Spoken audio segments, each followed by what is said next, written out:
Grand Prix Insights is presented by Allianz.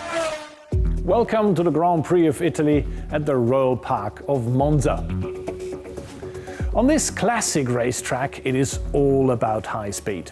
In fact, it is the fastest racetrack in the race calendar.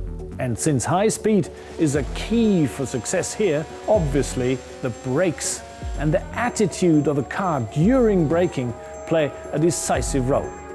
Due to the enormous strain on the brakes, cooling is crucial to keep them functioning, otherwise they overheat and wear too quickly.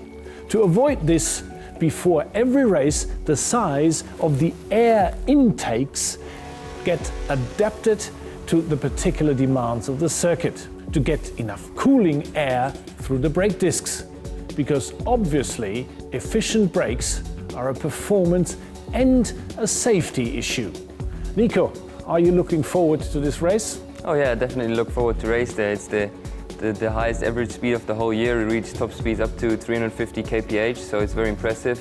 Typically the car is very light and loose because we're racing at very low downforce, especially here.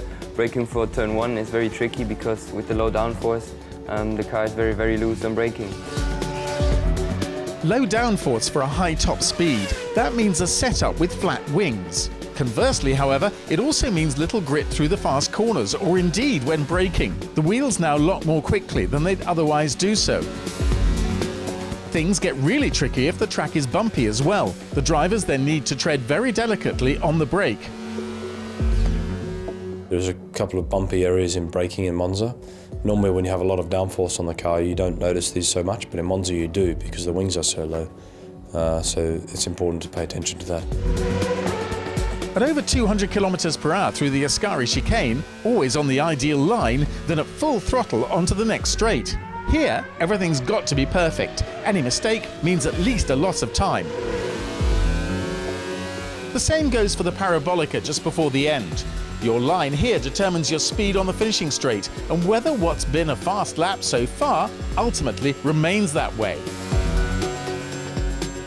A true high-speed track, very impressive. All the best on Sunday for your race. Grand Prix Insights was presented by Allianz.